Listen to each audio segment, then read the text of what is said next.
and welcome to The Real Politik. This week, the Prime Minister rarely speaks, but when he did address a press conference, it was a pre-scripted headline he wanted to leave behind on his opting out of the Prime Ministerial race for 2014 and his scathing attack on Narendra Modi. It was only his third press conference in his 2 terms as Prime Minister.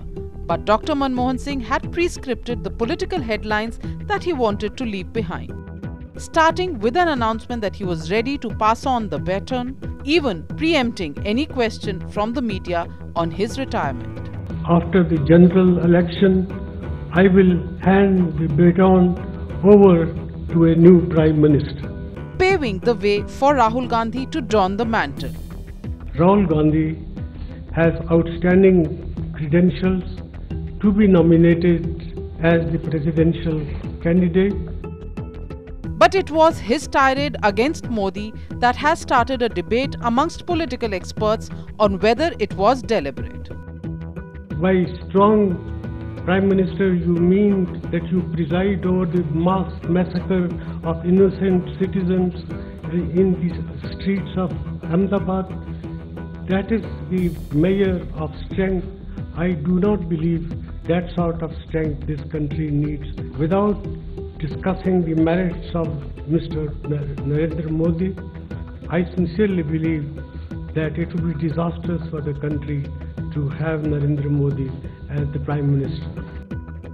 But if the Congress was indeed fighting the perception against it of a government ridden with corruption, the Prime Minister's reply to Times Now question was ambiguous at best.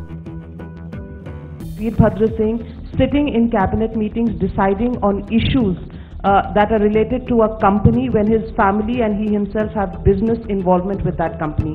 Do you think that's proper? I have seen some newspapers reports, but I haven't had the time to apply my mind to it about what is the truth in these allegations. Is this the reason why the Prime Minister is hoping that history will judge him more favourably than contemporary media has? Or is the Prime Minister bailing himself out of the blame before elections, before accepting any responsibility for wrongdoings during his term? Dr. Abhishek Manu Singhvi, Member of Parliament from Rajya Sabha and a leading lawyer, whose legal arguments often leave his opponents completely stumped.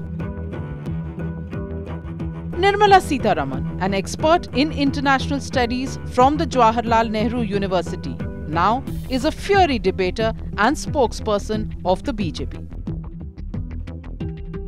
The question that we are asking is, in his press conference, was the Prime Minister trying to defend his own record, or did he convey the Congress's resolve to fight corruption and anti-incumbency in the forthcoming elections of 2014? Joining us, Nirmala Sitharaman and Dr. Abhishek Manu Singhvi. My question first goes to Dr. Singhvi. Dr. Singhvi, the press conference really looked like the Prime Minister was defending his own record rather than showing that it was a battle-ready Congress party ready to go into 2014. I think that's a misinterpretation, Navika, for the simple reason that the Prime Minister, his record as a UPA government, the Congress-led UPA government and the Congress party, these are not separable compartments. His record and his government's performance is what the UPA government is all about.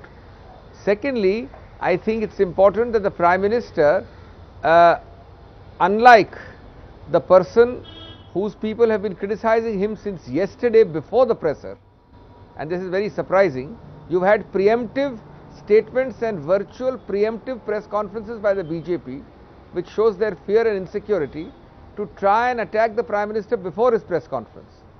Just like Mr. Modi did on Independence Day to hold a parallel Independence Day speech.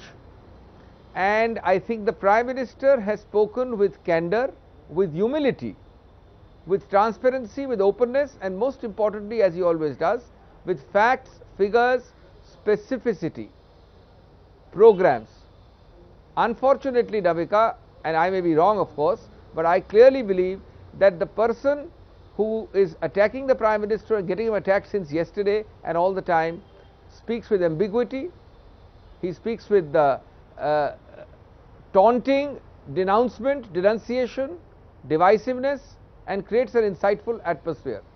Nirmala, my question to you is, do you agree that this was the Prime Minister who was talking about taking responsibility for the allegations of corruption against his government? Was this a Prime Minister who was taking responsibility for having completely failed to solve the issue of inflation that has cost them the recent assembly election?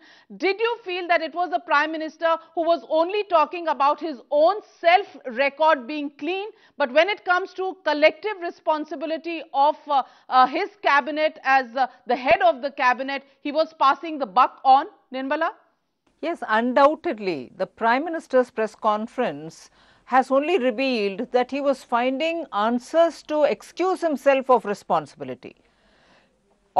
Responsibility to take action where corruption happened. He happily moved it over to UPA once term and absolved himself of all responsibility because he won another term, 2009.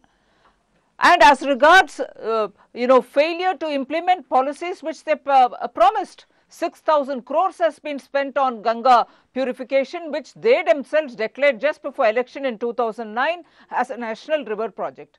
But nothing has moved in that. Where is that money gone? Today there was a cursory mention on skill development.